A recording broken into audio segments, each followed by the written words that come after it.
Revanth cheating, BRS fighting. రుణమాఫీ కోసం నేడు రాష్ట్ర వ్యాప్తంగా ధర్నాలు. చేవెళ్లలో కేటీఆర్, ఆలేరులో హరీష్ రావు.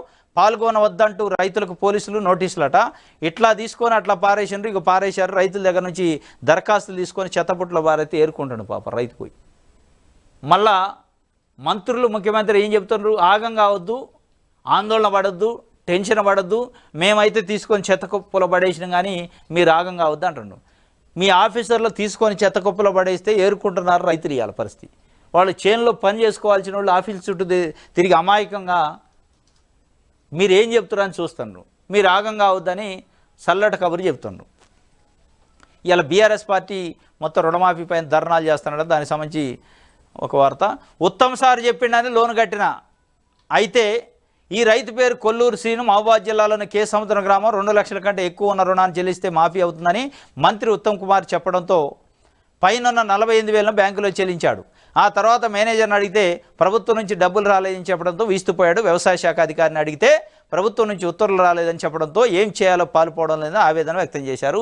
ఈ ఆవేదన ఒక్క కొల్లూరు శ్రీనిది కాదు, కోట్ల మంది ప్రజలది ఉంది. ఇలా ఒక్కొక్కళ్ళు చాలామంది రైతులు పాపం ప్రభుత్వం సరైన విధి విధానాలు లేకుండా, గైడ్లైన్స్ ఫ్రేమ్ చేయకుండా 2 లక్షల పైన ఉన్నోళ్ళు బ్యాంకుకు చెల్లిస్తే మీకు అకౌంట్లో వస్తాయంటే చెల్లించారు పాపం.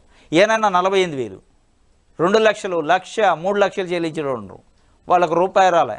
రూపాయి రాకపోగా ఏవో కాడికి పోయినా, బ్యాంకు వాళ్ళ కాడికి పోయినా మాకేం తెలియదునైనా అక్కడి నుంచి రావాలి పైన నుంచి. అంటే పైన అంటే ఎవడు దేవుడా? ఆ పైన ఎవడు ముఖ్యమంత్రి, మంత్రి ఎవరో చేయాలి కదా. ఏం చేయరు. కట్టండి అని వీళ్ళు పిలిపిస్తే కట్టారట. తుంకువాడు చెప్పిండని. మీద పైసలు కట్టమంటే ఎట్లా కట్టేది బాంచనని ఆమె అడుగుతుంది. ఈమె పేరు కల్వల ఎల్లమ్మ, ములుగు జిల్లా జాకారం గ్రామం, బండారుపల్లి రోడ్లో బుధవారం జరిగిన దివ్యాంగుల ఉపకరణల దరఖాస్తుల సేకరణ కార్యక్రమం ఎల్లమ్మ హాజరైంది. అక్కడ కలెక్టర్ను కలిసి తనకు రుణమాఫీ కాలేదని, తన కొడుకు బ్యాంకులు అధికారుల చుట్టూ తిరుగుతున్న ఎవరూ పట్టించుకోవడం లేదని వాపోయింది. ముసలోడు చనిపోయాడని, ఇప్పుడు మీద పైసలు కట్టమంటే ఎట్లా కట్టేది బాంచనని కన్నీరు పెట్టుకున్నాడు. కలెక్టర్ను పట్టుకొని కన్నీరు పెట్టుకున్నా మరి ఆయన ఏం చేస్తారు? రూల్స్ లేవు. రూల్ చేయాల్సింది గవర్నమెంట్. ఇది మీద పైసలు కట్టమంటే ఎట్లా బాంచనని ఇవాళ ఒక్క ఎల్లమ్మ కాదు, మొత్తం రైతాంగం కోరుకుంటుంది. మీద పైసలు కట్టేది మీకెందుకు? 2 లక్షల మీద ఉంటే మేము పే చేసుకుంటాం. మీరు ఇప్పలేదు కదా లోను, ప్రభుత్వం ఇప్పలే. రైతు పాస్ పుస్తకం అక్కడ వాళ్ళ ఒరిజినల్ పాస్ పుస్తకం బ్యాంకులో పెట్టి లోన్ తెచ్చుకుండు. ఎక్కడ ప్రభుత్వ అధికారో ప్రభుత్వం సంతకాలు పెట్టి మాకు లోన్లు ఇప్పలేదని రైతులు అంటున్నారు. ఇవాళ మీకెందుకు దురద? రైతులు సొంతంగా తెచ్చుకున్న లోన్కి సంబంధించి మీరు ఇస్తానన్న మాఫీ ఏది ఇవ్వండి, కానీ మిగతా పైన ఉన్నది మీకెందుకు? మీ బౌండ్ ఏంది? మీ గెట్టి ఏంది? 2 లక్షలు. మీ గెట్టి ప్రకారం మరి మీరు ఇవ్వండి.